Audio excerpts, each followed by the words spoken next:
So thank you everyone for being here. Yeah, this is our 4th live audience podcast, and we've got another fantastic turnout. So thank you everyone for being here. We have a bunch of new faces too, which is very exciting. Could not have done this event here without John Davison, who's on his phone right now. John is with Startuplandia, and he will tell you a little bit about the company, but John's not only been a sponsor and helped us along with some finances, he's also just been an incredible partner. John, come up and tell everyone about Startuplandia. I basically help founders figure out effective ways to start new ventures, somewhere in between a product dev shop and like an angel studio. This will be a great talk. I'm reading the book. It already has some really interesting stuff in it that... I'm holding up Amos's book right now. Yeah, it's great. There's a lot about... I'm not going to talk anymore. Anyways. Okay, we're going to do our first round of applause for Caitlin Huntington, who's in the background. So our baby boy, for the first time, this is our 4th event, allowed Caitlin to make it out because he is not sick this evening. So he was 3 for 3 for the first 3 events being sick on this evening. So thank you, Caitlin. Caitlin's been very instrumental in helping with the show, built the website, and has been very supportive all along. Second round of applause is for my parents in the front row, in from Philadelphia. Yeah, so this is a special evening. Without further ado, can we have a round of applause for Amos Schwartzfarb? Thank you very much. So for Amos's intro, I'm getting chills right now because I was put on an email with you and a number of other folks in the business community here in Austin. It was Ray Matalora that literally CC'd you and a bunch of other people. And these were the people, after Ray learned about Hill Climbers, that I should connect with in the community. And, I ended up meeting Amos at one point, and I told you about Hill Climbers, and the goal was essentially, sure, the podcast, but also networking among cyclists. And without hesitation, you said, dude, go for it. This is a really good idea. You're trying to make a name for yourself in Austin, and this is a really good way to go about it. So as we'll learn, this advice and suggestion coming from Amos was a really big vote of confidence. So thank you for that, and I won't soon forget it. You're welcome. Yeah. So I guess we have a whole lot to talk about. We got to get started. Why don't we start with some easy questions? Where are you from? Where'd you hail from? I like claiming I'm from the Bronx because that's where I was born, but I grew up in Fort Lee, New Jersey. Okay. Yeah. All right. And what were you like as a kid? I mean, what were you into? Probably the best way to describe me as a kid is this picture that my cousin took when I was about 5, and I'm in a T-shirt and a cut-off jean jacket that's a jean vest, and I'm standing like this. That's a middle finger extended. It's a middle finger extended, yeah. I've always been a... punk rock? Yeah, I don't know. Yeah, sure. He was a punk rocker. I think I've always been... Well, I've just sort of always done my own thing. Okay. Yeah, not really following the norm. All right, great. So very good transition into the next question. You mentioned somehow getting into adventure racing, and can you kind of like define what that is and then talk about how you got into it? And so what adventure racing is, and I think it still exists, but it was really big in the late 90s and early 2000s. It's multi-day, multi-sport events. If you've ever heard of the Eco Challenge, that's an example of it. So you have a team of 3 to 5 people. You start someplace and you travel 300 to 600 miles over various different ways. So it could be horseback riding or rafting or kayaking or climbing a mountain or rappelling off a mountainside or mountain biking or road cycling, and start naming creative ways and you travel that way. I feel like, was this the King Richard dog movie with Mark Wahlberg? Did you? Yeah, I haven't seen it, but I think so. I think that was adventure racing. Yeah, so that's the Hollywood version. Yeah. That's the Hollywood version, right? And the Eco Challenge was one event that a guy by the name of Mark Burnett that you probably know from The Apprentice and I don't know how many other shows. I think Survivor, maybe he did too, but he created a bunch of these events. So the Eco Challenge was a race that he televised and really brought adventure racing to some level of notoriety in the late 90s, early 2000s. I got into it in sort of a circuitous way. I was living in Northern California, sort of bopping back and forth between Yosemite and Tahoe and San Francisco. And I was just a climbing bum. I wasn't there doing the tech thing like everybody else. And I ran out of money and my girlfriend broke up with me and I was like, I don't know what the fuck to do. So I moved home to Jersey for a few months. And I was sitting up late one night watching TV and I saw the Eco Challenge British Columbia, which was the very first one televised on TV. And so I guess that was 1998. 1998. And I was like, fuck, I want to do that. And when I moved back to California, I almost immediately found a group of people that I could go start adventure racing with. And they were all different lengths. So I described the expedition, but there were even short races that were like 3 to 5 hours long, ones that were 12 and 24 hours long. And I found a race and I found some people and I started doing some racing. And, fast forward a couple of years, I was doing it a lot with a really good team. And how you mentioned being kind of a climbing bum in some of those locations, like what were you doing? How did you support your adventure racing habit? Well, but when I started adventure racing, there's no time for anything else, so the climbing fell away. It's if you imagine what you need to do to train for 7 days of racing, when I was doing that, I actually had a real job at that time. I worked, I was working for a company, some of you might remember, called Hot Jobs in the really, really early days, and I'd wake up at between 4 and 5 in the morning, and I'd work out for 3 hours, and then I'd go to work all day long. And as soon as I got off work, I would go, it's like I'd run in the morning for 2 hours and then I'd go to the gym. And then after work, I'd go for like a 2 or 3 hour bike ride. And then depending on the day of the week, I might also go out for 4 or 5 hours and party in LA because I was young. And also because sleep deprivation is one part of training. And so I'd stay out till 3 in the morning, sleep for 2 hours, wake up and do it all again. The partying is part of the training. I convinced myself that was true. Like if I was a little screwed up when I started in the run in the morning, it was okay. And I think I asked you this question. I was like, so this requires a lot of energy. Were you always like this? And I think I'm still like that. Yeah. Yeah. That's incredible. I don't sit still well. I'm learning how as I age. So did you pick up mountain biking as part of the discipline from adventure racing? Or? No. Actually, I found my way to mountain biking a little different. When I was living in San Francisco, for a little while, I was living with my cousin who started mountain biking in in the beginning days of mountain biking. And so he was a big mountain biker and he actually bought me my first mountain bike back in 1998, I guess, when I first moved back. And I was awful. He still loves to tell this story that the first time we went out for like a 10-mile ride, it should be like an hour and a half. Like I bonked halfway through and he had to get a car and pick me up because I just didn't have anything. That's how it is with a lot of people. It's not, He was also really strong, but yeah. Amos went pretty deep into mountain biking, especially in Texas.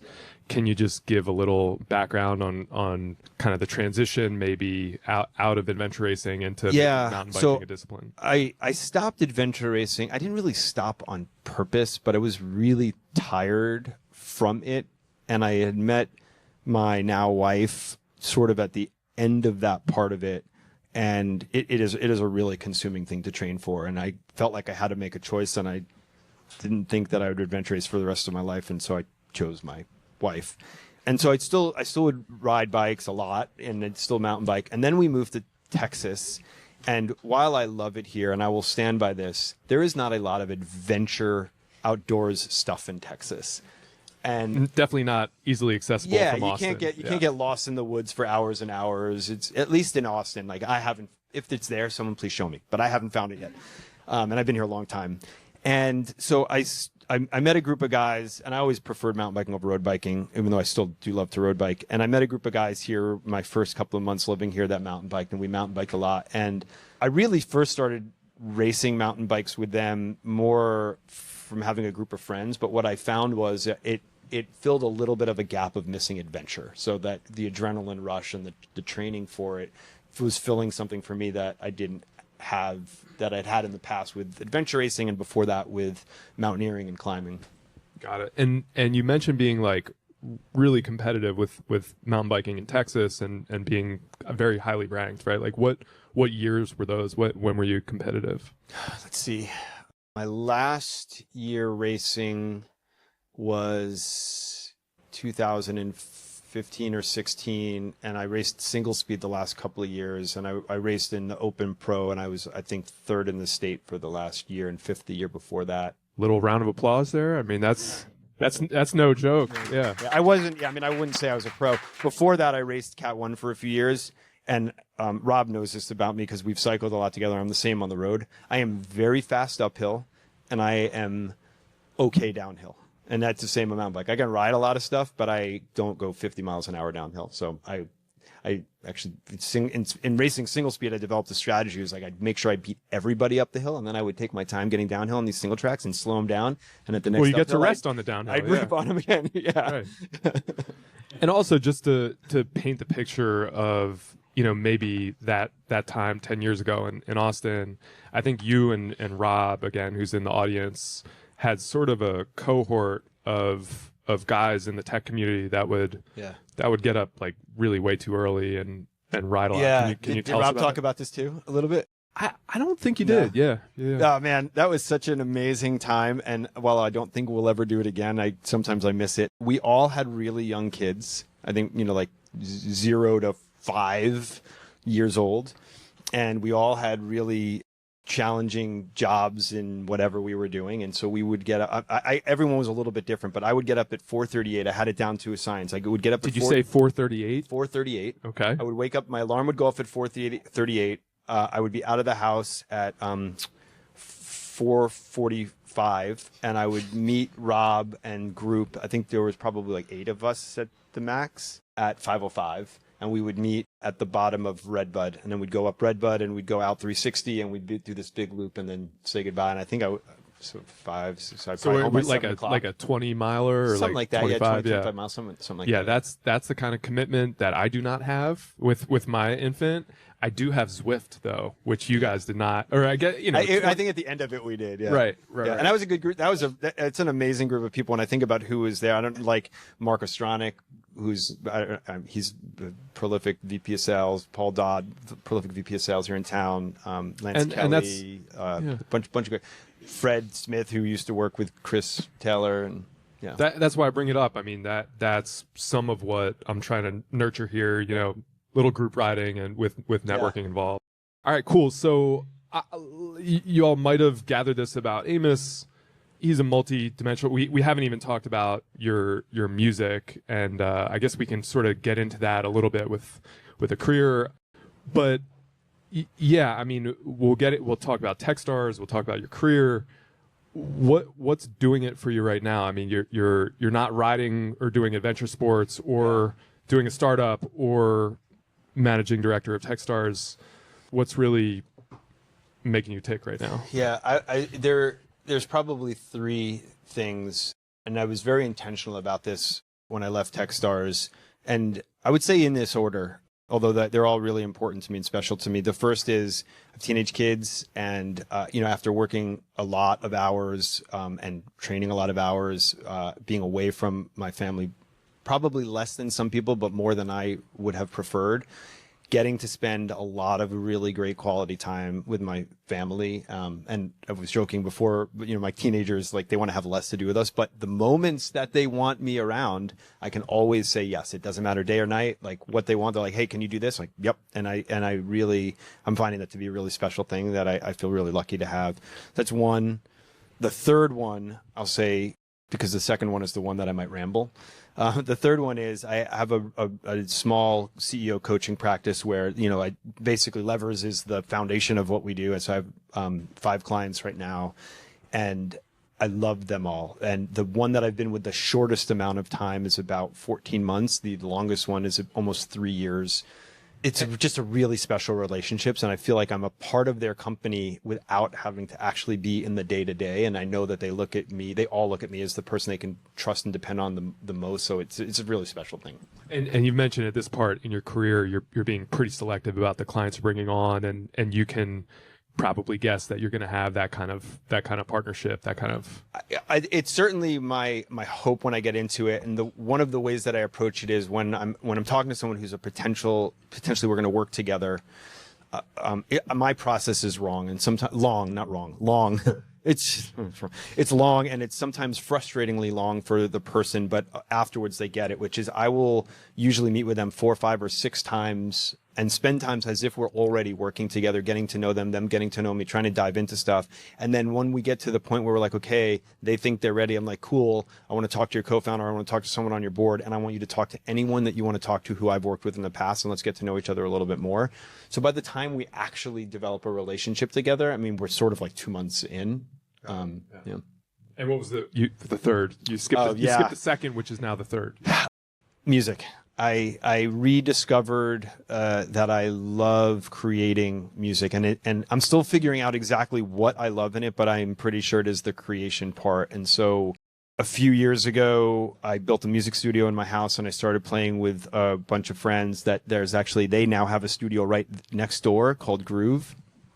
And we started playing a bunch of music together, and I just fell in love with it. And I've actually just finished producing a solo album. The first single's coming out in a month from today. So awesome. If you follow me on LinkedIn or anywhere, you'll hear about it, because we can help shut promote up about on, it soon. on Hill Climbers too. So that's so I'm really excited about that. And I'm actually going in on Monday to start a second album. I kind of can't stop. So I'm having a great time with that. Awesome. So moving from the passion part into the career part, how'd you get into startups? What's this? Because you mentioned kind of floating around, being a climbing bum, and how to start. Yeah, I think about this a lot in a couple of contexts, and one is, I'm not even sure if this is relevant, but I'm going to start with it anyway. We all identify with ourselves in a way, like we have an image of who we are. I still don't identify myself as a startup person. I still identify myself as it's been a long time, but the rock star. Yeah. Like the climbing bum who slept in the back of his car for months at a time, for whatever reason. But so I'd say that because I kind of got into it by accident. And the first few steps were actually, I could argue all of the steps were by accident. But the first few in particular were really accidental. The very first one was I was working in a climbing gym in Northern California, in Emeryville, California. And the guy who owned it said, hey, a friend of mine started this company that sells rock climbing gear. It's a mail order company, and he needs someone to pack boxes. And do you want to make a few extra bucks? And I was like, sure. And that was in Marin County, and I was living in the city, so I used to ride. I rode an old Le Mans road bike up from Marin. It's like the best commute ever. It was the best. Yeah. It was 13 miles each way. It was awesome, and I would commute to his house at I think my shift was 7 to 3 or something, and I would go and I'd answer phones in the morning, pack boxes in the afternoon, and then go climbing or riding at night. And I had a friend in high school who's still a very close friend today, who had started an interactive ad agency, and we're on the phone one day when I'm at work, and she's like, oh, that's pretty cool. You should get an URL. Who can tell me what an URL is? Yeah, it's a URL. And she's like, you should get a URL, an URL, and you should sell your stuff online. And this is really before e-commerce. And she helped Shoreline Mountain Products have an online presence and have a way to sell rock climbing gear online. And what year are we talking again? This was in 1998. Okay. Yeah. And then that was my first foray into sort of tech and startup world. I had no equity in the company, did not participate in the upside, but I did watch that go through an acquisition by, if you're from the Pacific Northwest, Mountain Gear. Mountain Gear bought them, yeah. And then... what came next? And then, so after that, I left and I went and worked for someone that I had worked for in New York when I was back there for that short stint in TV production, which is it's sort of irrelevant, but it was in San Francisco. So I was downtown San Francisco and making TV commercials, Spanish TV commercials. And we had wrapped a Chevron commercial, and we were out celebrating the wrap of the commercial. And there was this dude sitting at the bar by himself, and me sort of being friendly and talking to everyone. I was like, hey man, come hang out with us.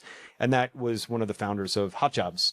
And he and I got to talking. He's like, you should come and interview at my company. We're going to IPO. And I literally didn't know what that meant. I was like, that's cool.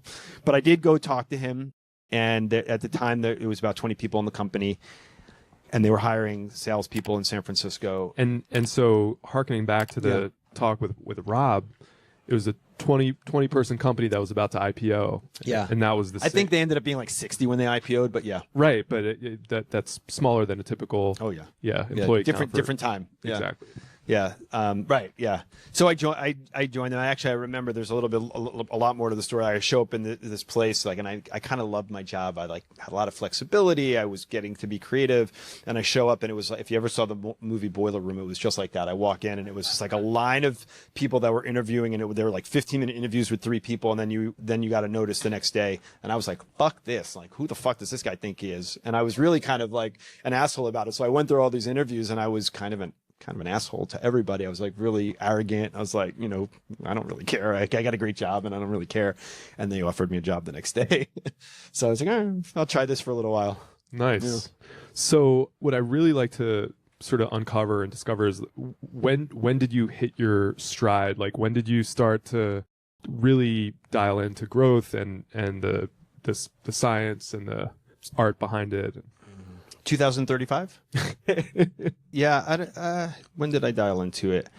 I think things were clicking for me without knowing it. Rob and I worked together at a company called Black Locust that Rob was the CEO of, and he asked me to join him and help him on sales for a little while until we exited. And I would say not when I was there, but when I was there were things that were like deeply suppressed that were coming out in a way that were logical to me that I couldn't necessarily articulate well at the time, but they made sense to me. And fortunately, Rob trusted me and we worked well together. And so we Can you give an example of that? So I remember when they brought me into the company, my recollection was we were sure that our customers were SMBs and Amazon marketplace sellers.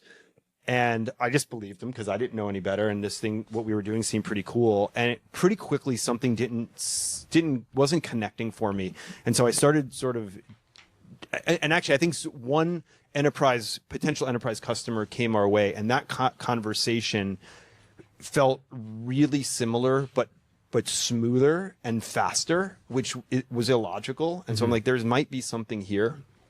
And my recollection was talking to Rob and saying like, hey, like, can we pressure test this a little bit? And he's like, yeah. And I remember talking about it in a board meeting. Actually, was it on this? It was right around here somewhere at the old Silverton office, and getting kind of pushback from Silverton on it. And Rob just saying, yeah, do it, but just do it quietly. And it turned out that, arguably it was right that we were an enterprise company. I would say on one hand, we maybe never truly fully got to flesh that out because we got acquired before we can fully flesh it out. These are good problems. But what we were seeing was the sales cycle was really not that much different. The conversation, there was a lot less selling and a lot more easy consulting, and the contract values were 100x, probably 100x at that time. Yeah. Wow. So I think that's when there's just some things that were intuitive, but when things really started to connect for me, and there were things before that too at the company I was at. Can we take one step back and can you, just for everyone, define growth? Kind of like how do you look at it? How do you define it? I think there's sort of like different ways to think about the stages of a company. There's like the ideation stage. I think there might be a cool thing here. There's the sort of prototyping and like early validation, like, can I like articulate in something visual or to other people? They're similar, but they're not exactly the same. And then there's to go out and like start having conversations and testing. And then so that's like 3 steps. And then there's sort of a fourth, which is, okay, there's something here that I'm going to start to try to figure out how to do. That's step number 4. Step number 5 is I've figured out what to do. How do I make it repeatable? And that's really what I would say where my expertise is, like figuring out how to make things repeatable. Yeah. To me, growth comes after that. Right. And I actually think like the repeatable part is the part that a lot of companies skip. But it's like, okay, can this thing that I think works, can I prove with data that I know how it works over and over and over again? And when I can do that, then I've earned the right to make it grow. Yeah, that's a great explanation. So after working with Rob, can you share kind of where your career path went? Yeah. Right after I worked with Rob for like the 4th time, I swore off ever starting another company or being part of another startup again. And I think it took me like 2 months, and I joined my friend Tim Gray. Yeah. who had this idea for a social gaming site that was sort of similar to FanDuel or DraftKings, but there was no money exchanging hands. And I think at that point, I actually felt like I was like, okay, at that point, I think I had 4 or 5 wins under my belt, and I was like, I just know how to do this. Wins being exits? Exits, yeah. Yeah. And over what? That's a lot. For what period of time are we talking about? 4 or 5? So I include Shoreline Mountain Products, not even though I didn't make any money on it, and that was 1998, and so this was now 2012, give or take. Yeah, that's a lot in 12 years. Yeah, 14 years. Sorry. Yeah, and so I felt like, okay, I know how to do this. Like, we'll figure stuff out. And Tim had been a multi-time successful founder too, so we went at this thing for a few years, but it failed. He's actually arguably still trying to make it work, and I've been out of it since 2015, but it was not successful. And does that take us to Techstars? That takes us to Techstars. So Jason Seitz was running Techstars at the time. And can you, for folks that might not know, can you let us know what Techstars is? So if you don't know what Techstars is it's an accelerator by name. What it really is an early stage venture capital firm that invests in a very, very specific way, which is a combination of cash, services, and a program that is 90 days where the companies, wherever they are, they come in a cohort to a location, Austin being one of them. They come and sit with the managing director. I was the managing director here in Austin, so they'll come and sit with me and a small team for 90 days, and we basically help them figure out how to get on a narrower meaning better path to figuring out how to build the thing that they're trying to build, or if there's even a there. So really, really early stage. So sometimes it might be an idea. Sometimes there might be a little bit of revenue, but early stage. Yeah. So, and can you continue describing how you became the managing director in Texas? Yeah. So Jason Seitz was the managing director at the time. He moved to Austin and started Techstars at around the same time that Rob and I were at Black Locust, maybe just slightly after. And he was also an investor in Joust, which was the company that I started after Black Locust that was not successful, and he invested some money in it. So one day I was leaving, and I didn't think it was going anywhere. So I went to all of the people who I had raised money from, and basically said, "Sorry, I don't think this is going to happen." And I did that with Jason, and he said, "Oh, well, this makes this conversation a little less awkward for me because I was going to ask you to come and take my job over." Wow. Yeah. That's a pretty seamless transition. It was really funny. We were having a beer at over on the, I can't remember the street over there by the Clive, but Clive was the name of the bar. Yeah. And how many, can you paint the picture? How many companies in the cohort? 10. 10, yeah. And there were how many cohorts a year? There in the earlier days there were 1. After COVID, they changed their model for a few years and moved to 2. That has since changed because 2 is too many, and they're back to 1. Okay. Yeah. And as managing director, what did the role entail? What did you do? A lot of what I'm doing now, but for more people at once, and probably maybe not deeper, but yeah. So what that means is sort of being the central person for the founding team to bounce everything off of. And everything could be, what do you think of our sales strategy? What do you think of our product? I hate my co-founder. I don't know why I went into business with them. My spouse is giving me a hard time because I'm never home anymore. Start naming things that happen to all of us in business, and that's the amount of coach and therapist. Coach and therapist, yeah. Right. Yeah. And you did it for 8 years, so you it sounds like you enjoyed it. Did you enjoy that level of engagement, stimulation? Yeah. It's being like really transparent. I would say I thoroughly enjoyed the first 4, and then it started to drift off, and by the end I did not enjoy it. And why do you think that was? The way that the model worked, or the way to make the model work, it had to run on really, really, really not a lot of capital. So there was, as my portfolio got bigger, there was no additional support. So I went from having 10 people to support to 20 to 30. And by the time I left, there were 100 companies minus the ones that had gone out of business. So there were, at any given moment, 100 companies, which is 200 to 300 founders that could be calling me literally 7 days a week at any So given once they time. graduate the cohort, they don't stop calling you. It doesn't stop. Wow. I had never realized that. So can you actually lay out the Techstars value proposition? So there's cash injected, there's services, but like, what does it look like from a founder that gets accepted and then, goes in and raises maybe their seed? Like, how are they still involved with the community, with the brand? The Techstars mantra, which is really, really hard for them to live up to, is Techstars for life. So theoretically, it doesn't matter where you are in your journey. Techstars wants to try to be a helpful part of wherever you are. Now, again, I think there's probably 4,000 or 5,000 companies in that portfolio that gets really, really hard to do well very quickly. But that is the promise that they try to keep. Right. So 4,000 or 5,000 companies, and how many locations worldwide? At the max, there were, I think, 40. It's much, much, much less now. I don't know the number. It might be under 5, but I don't know. Okay. What were some themes and patterns that you saw in the cohorts? Like, and by the way, you can also reference like earlier days, the first 4 years, and then the second, because tech moves quickly. I think when you started, barrier to entry was a lot higher for as far as code and everything. Well, that's a fun question, because I'm going to circle back, because I only partially answered the question of when did I start to things really click for me, and there wasn't like a moment in time like, oh, on April 23rd things suddenly clicked for me.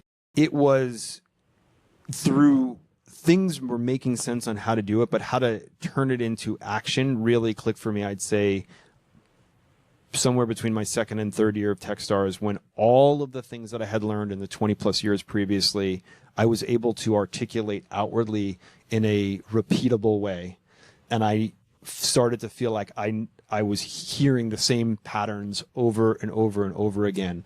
And really there were sort of 5 things, and those 5 things are really just one thing, which is the last thing I'll say.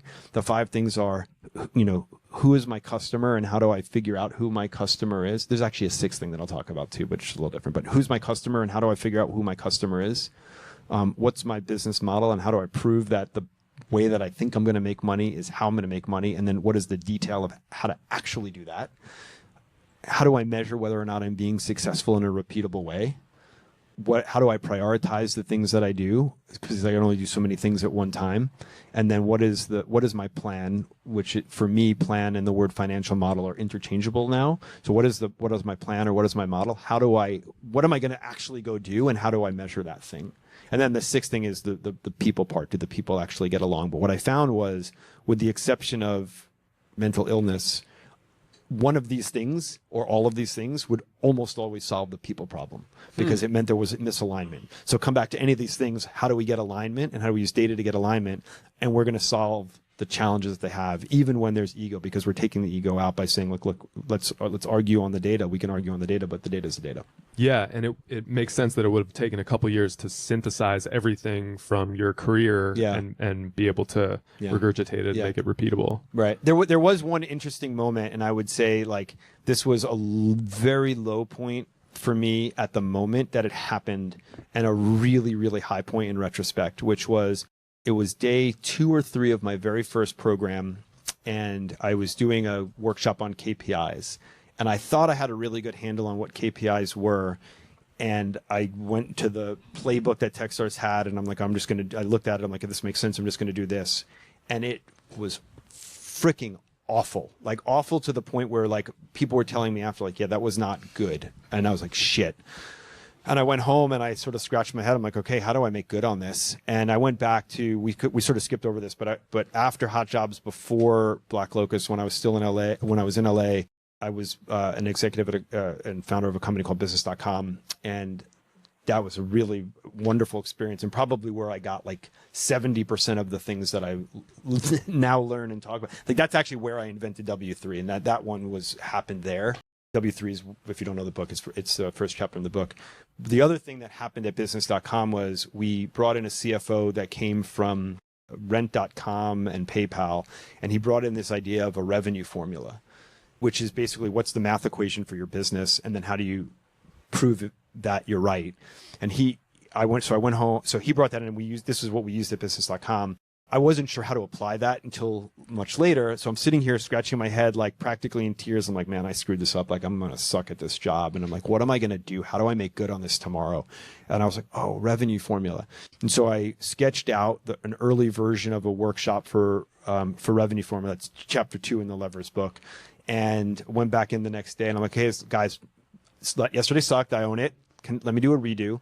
And I took them through in 45 minutes, the revenue formula, the early version of the revenue formula workshop, and it clicked for everybody and everybody loved it. And I was like, oh shit, I'm onto something here. Very, very cool. I still wasn't sure how to apply it all the time with Right. everybody. Now I know how to apply it with anybody. Right. Yeah. Great. You know, you've been in the Austin startup community for a while. What do you think Austin does well, and what do you think it's lacking as far as supporting the startup community here? Yeah. I think this is still a true statement. So I left Techstars 15 months ago and I became a little bit of a hermit for a little while, coming back out of my shell. So I think this is still a true statement, but I think Austin has always been really good at everyone lifting everybody else up. I think it's been very unique and exciting in that way. And so rather than saying, okay, this person is doing well, how do I do better than them? It's like, well, how do I help this person do even better than they're doing, or this person's struggling? Kind of like the way when we first met, I was like, yeah, that sounds killer, man. Like, go do that. Do it. Yeah. I've always felt like there's a lot of that in Austin, even from the moment that I first arrived. And I've been here, I think, a little over 17 years now. It felt like that then, and it was really different than LA and really different than San Francisco. And I don't feel like we've ever lost that. I think that's getting stronger. Very cool. And what about what it's lacking? What do you think? I don't know. Okay. Yeah, I'll think about it. All right. Nothing comes to mind. I'm sure we're lacking a lot, but I might look at them as features, not bugs. Okay. Yeah. That's the Austin way. It's, you know, looking on the bright side. You've kind of outlined the seeds of Levers, and how did you decide to write a book? What's the story behind that? Yeah. I'll back up just a little bit, and this is relative, sort of cycling related. So about 18 or 20 months earlier, I had sort of a biking accident. I was done riding for the day and I was unloading my bike and I tripped off a curb and I wrecked my ankle. So it's sort of a biking accident. And it kept me off the bike for about 4 or 5 months. And I don't sit still well. So that's the start of it. And around the same time, my peers at Techstars a lot of people were asking me like, hey, can you create a workshop for sales? Because we don't have a good one. And I kept scratching my head and going, I don't know what that means. Like, that's like 50 different things, and no one could give me an answer of what they wanted. And so what I did was I wrote I wrote a list of things that I could do a workshop on. And there were, I don't know, maybe 15 or 20 things on that list. Then I looked at the list and I'm like, this isn't going to make sense to everybody. So I started to like fill it in a way where it would make sense to everybody. And I looked at this thing, I'm like, oh yeah, this is cool. I'm going to go send this to my peers and see what do they want me to make a workshop on. I'll make a workshop or two. Before I had a chance to do this, and I really do believe that the universe works in this way. I got an email from someone who was in my first cohort who had left the company and gone back to publishing. And she reached out to me and said, hey, I'm looking for people to write a book. Do you know anyone? And I was like, well, I actually might be into it. And I had time on my hands. And she's like, well, what do you have? And I sent her this list and she's like, yeah, this looks great. You know, how long was the list? Like, how much work had you put into it? I probably had if I'm remembering correctly, I probably had like a 0.5 to 1 page write up on, you know, essentially a 6-chapter book. I wasn't thinking about it that way, but that's about what it was. Yeah. So that's not a lot as far as not a lot. The seed for the book. That's okay. So she was ambitious. Like, yeah. So she was like, well, yeah, but I guess like, I didn't know this then, but like that is typically what an author would present when they wanted to write a book. So she didn't know that I didn't know what the fuck I was doing. Like, she's like, yeah, this is great. She's like, there's probably a book here. Let me see if I can pitch it to my editor. So she pitched it. They were like, yeah, let's do it. This was not Levers. This was another book before that. And they were like, cool, we're going to target. And they put something like really far out there. And I'm like, no, like if it's going to be that far out there, I'm not going to do it. Like, let's do this thing in the next 3 months. And she didn't know that I couldn't sit still well. She also didn't know that like I was a writing major in college. And so like I knew how to write. And so I basically I wrote the book over the course of about 4 weeks and submitted it. Oh my God. Yeah, and just like, cranked it out. And so we're talking, this is a different book. This is Sell More Faster. Then there's other things like Techstars had at the time had a motto that was do more faster. And the CEO's like, hey, if you call it Sell More Faster, we'll buy a lot of books and give them to everybody. I was like, yeah, that sounds like a good thing. Nice. So So And lots of things just sort of converged well. And what year was this? So this came out in 2020, so it must have been 2018. Okay. Yeah. All right, great. So the reason I tell you all this is it gets to levers. So I was like, okay, that experience was what it was. It was a great learning experience, and I said, I don't need to do that again. It wasn't a bucket list thing. It was super cool that I got the chance to do it. It was a lot of work. I hope I'm never injured in a way that keeps me off. Gives me nothing to do. I'm probably never going to do this again. I also learned through that process that I don't ever want to work with a publisher again. And the same is applying to my music. I'm doing it all myself. And there's I can go off on a tangent about that. But what was the friction with the publisher? What was the? It wasn't friction. I don't believe that for depending on what your goals are, they probably can offer some good value. For someone like me who is not afraid to do things and work really hard, they didn't give me any value that I couldn't get elsewhere without. And this is the key.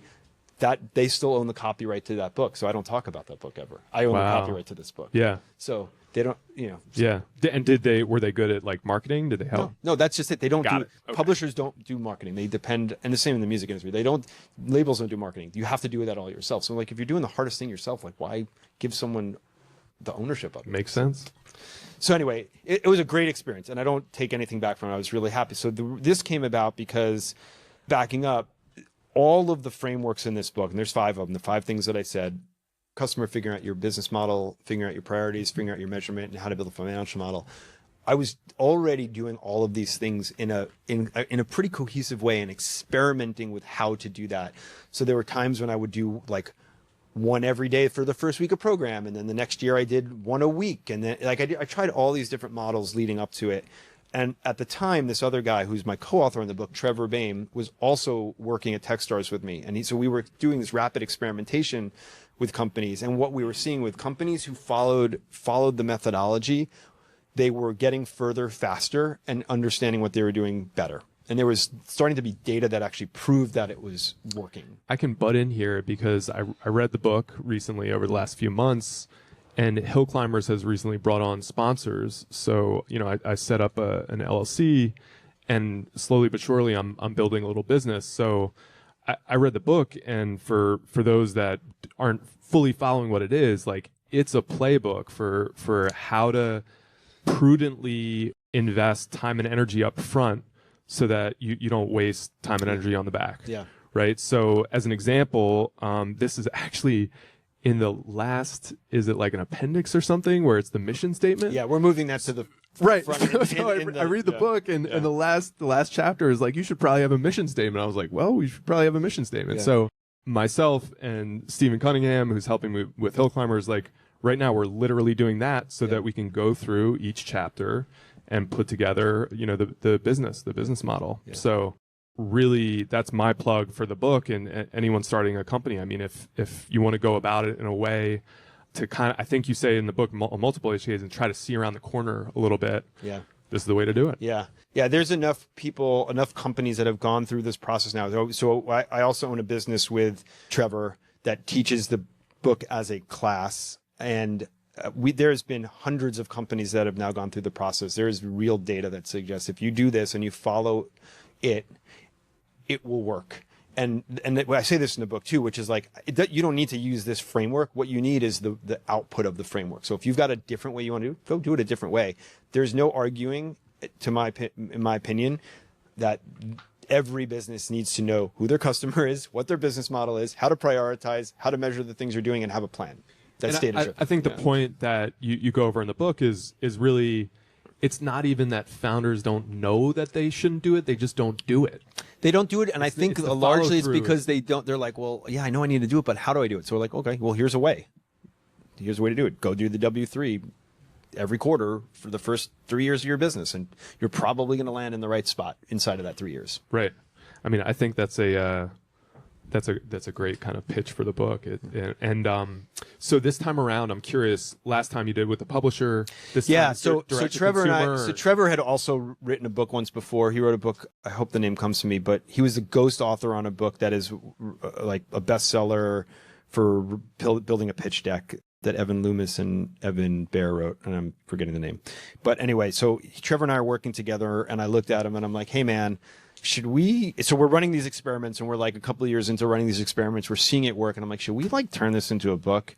And he's like, yeah, but I don't really want to sit down and write a whole book. I'm like, I don't really either. So we scratched our heads and we said, okay, the frameworks we were using, I had built the W3 and the revenue formula framework. And W3 was... This is pre-Chat GPT, by the way. Yeah, oh yeah. Yeah. And W3 was also in somewhere faster. So even though I did rewrite the chapter, it was essentially written. So I had to write a chapter for revenue formula.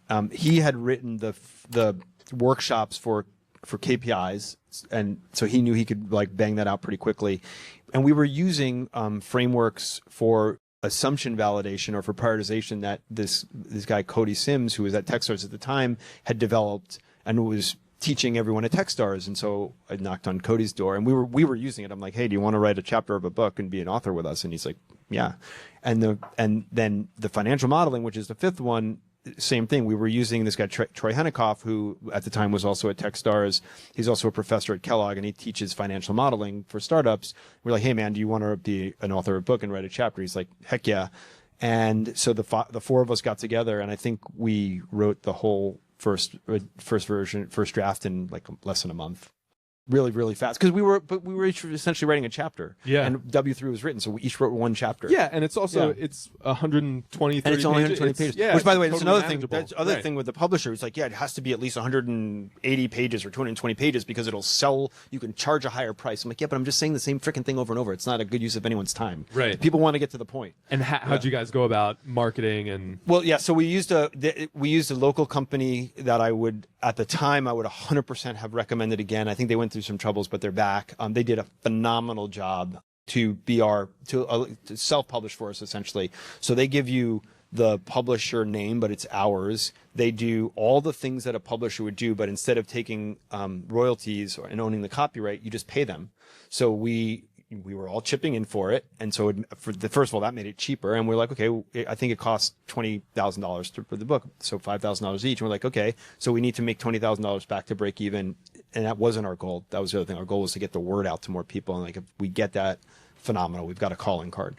And then to market it, it was really grassroots. Right? You know, we used our networks to just tell people, LinkedIn and email, that people that we would email, and it was very, very, very cool.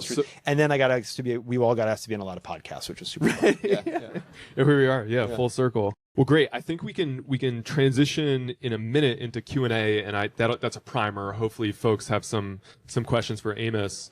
But I usually end these interviews by asking, do you consider any of the parallels between business, your career, and racing bikes? Yeah, definitely. I remember actually having a conversation with this woman, Karen Lundgren, in 2004 when I first started work.com. So work.com became part of business.com, and that was that part of my journey was post Hot Jobs.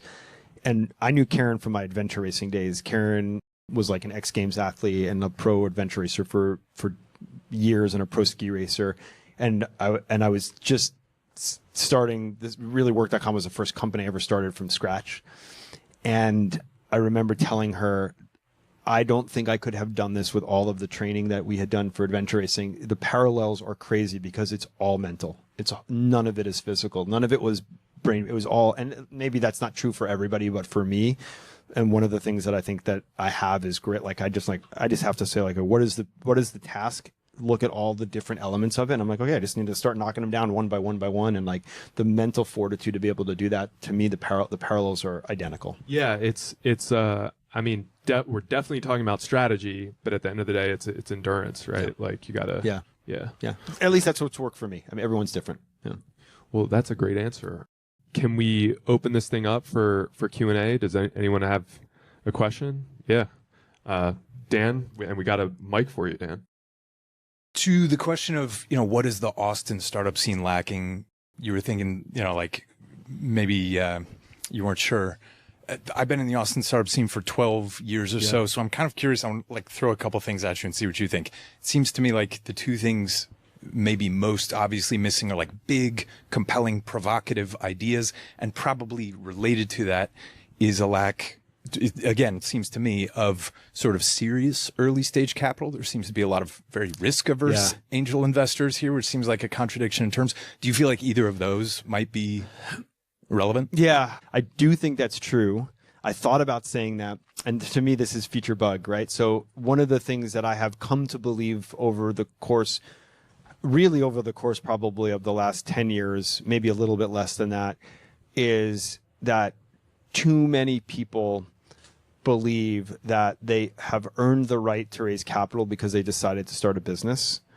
And that creates a lot of companies that inherently are not going to be successful right from the get-go for a lot of different reasons. And so I've sort of recalibrated myself to my belief is everyone should decide that they're going to build a business with never raising capital. And if they choose to do that later on, it's because they've done the things that have proven to themselves that they've earned that right. Not earn it from other people, but earn it for themselves. And so it's just a philosophy that I've developed. And so, yes, I think if you believe I've done this thing and I need to go raise capital, I do think there is a shortage of early stage, non-risk adverse investors here. I absolutely felt that in my Techstars days. And so maybe my way I've responded to that is like, screw it. Who needs them then? Let's figure out a way to do it without them. And what about the big idea, dude? I don't know. The real answer is I don't know. What I'll say is this. I think that, and I sometimes get like bad side looks for saying this, and I've said this for a long time. I do think that one thing Austin didn't do well 10 years ago, and I don't know how much it still prevails, is that there was a lot of encouragement to start a company and without necessarily having a real vision of why. And I think that vision of why is what will help make things be more successful and become big over time. And so, like saying someone has there might be lots of big ideas we never hear about, but I think that it is for a while. I don't know, again, it may not be true anymore.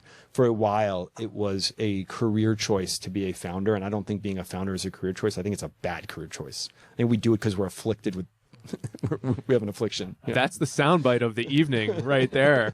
Awesome. Well, I think Vincent had a question next. Can we get the mic to Vincent?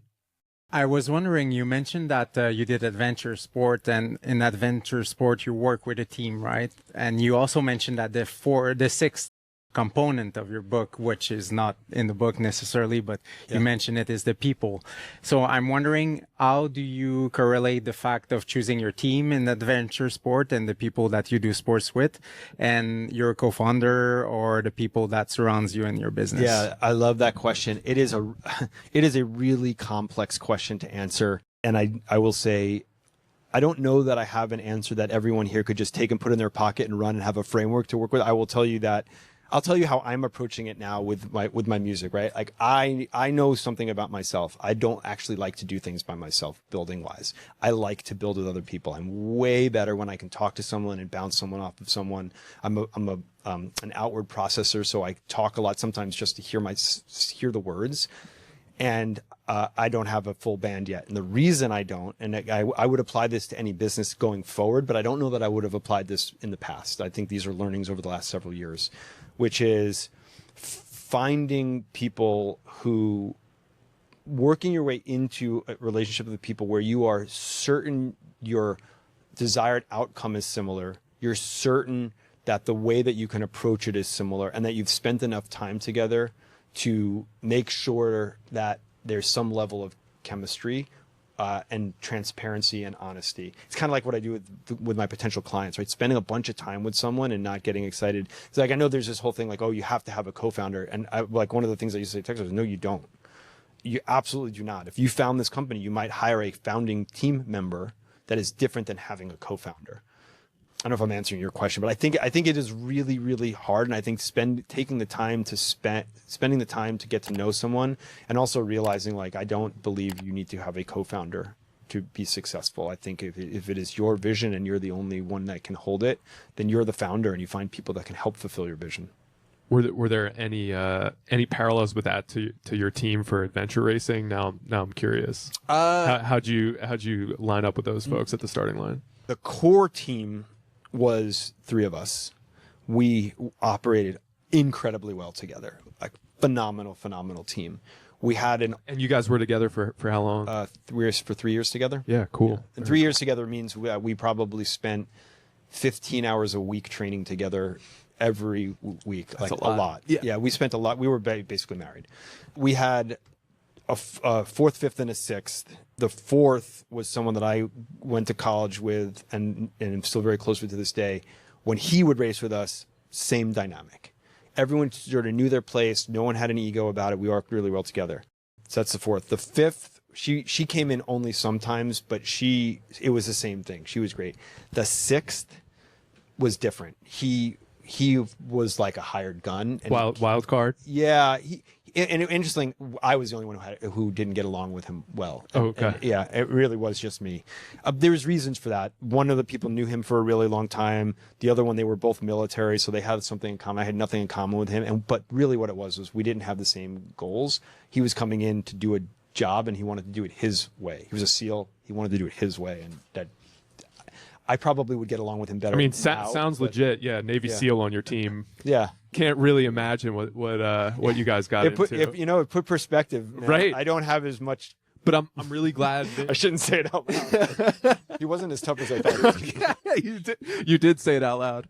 Vincent, I'm glad you asked that question because, you were a younger man adventure racing and observing the team dynamics with you and your 5 teammates. And then fast forward and you did that with 80 or more, I guess, 100 some companies. So yeah, great hands-on experience from adventure racing. Hard to say how many cultural aspects of my business are born from your unique perspectives, Amos. But one particularly spicy question is like, did Y Combinator convince the world that you had to have the triad of founders, hacker, hustler, and a designer? And it just sent a lot of people down the wrong road, to your point. Like, hey, if you have a vision and you can execute on it, there's nothing wrong with being on your own. I feel like I talk to people all the time who are like, I gotta have a co-founder. And I just think it comes back to a lot of Paul Graham's writings, which are great writings, but we're also, that's a marketing angle for them. Yeah, I'm going to give you the most unsatisfactory answer, but I'll do my best. Feature, not a bug about me, and I do think it is a feature. I never have any idea what's going on with the competition. So I was only mildly aware that Y Combinator existed. I never really thought about him. I didn't read any of Paul Graham's stuff. I didn't care. And my belief was, particularly with Techstars, was I wasn't actually selling Techstars. I was selling myself. And so it didn't really matter whether Paul Graham. So the answer is probably yes, but really I don't know. Yeah. Well, I think I'm gonna wrap up with a final question here. So you talked about the program Techstars being managing director really taking a toll because you've told me before you're someone that can't help but to pitch in and support, and all of a sudden you've got 120 some companies and founders that are pulling at you. So it's kind of a 2-part question. Like, what was it like transitioning out of that environment where you were the guy, for 8 years? And what's next for you? This is a question that was picked up in the questionnaire. What's next for you as far as involvement with Austin after being at the center of this community for so long? Yeah, it's if you would have asked me that question 6 months ago or even a year ago, the answer would have been different because I would say I'm still in that transition, but I am probably almost out of it. I guess I won't know I'm out of it until I'm out of it for a while. It has been a really, it has been a personal journey to learn how to not say yes to literally every single meeting that comes my way. I think they're called boundaries. Yeah. I'm not good. I'm learning a lot, and I still carry a lot of guilt when I say no to somebody, and I'm having to do things like when I look at my calendar, it has to look a certain way, which I want to get away from this, but it still has to look a certain way where these are the times, and if there's nothing there, I don't just fit someone in because I feel like I should being like becoming a bad word. So I'm still going through the transition, but I'm far down that path. And are you learning something new about yourself as you're creating the boundaries? My gosh, or what are you finding? I didn't realize that I was a really big people pleaser. I don't know how I didn't realize that about myself. It's pretty freaking obvious, but really that where I do get value out of being like, I do find value and self-worth out of actually being able to help people. What I was doing was thinking that quantity mattered when now what I'm learning is quality is actually way more important. So I'm just going to say yes. I'm going to try to help as many people as possible. And along the way, I probably like came off very, very transactional. I became very transactional. In reverse, when people come and want to talk to me, I'd be like, oh, this is just a transaction. Like, I was like, became hard to have friends and like really like, when bad shit. 120 companies are asking you for things, you become more than that. More than that, like on one hand, I'm like super, super grateful because but every mentor also, like when they would want something and I felt like I couldn't say no because they were here for the companies, which meant they were here for me. How do I say no to that? It has been really, really hard and, but good.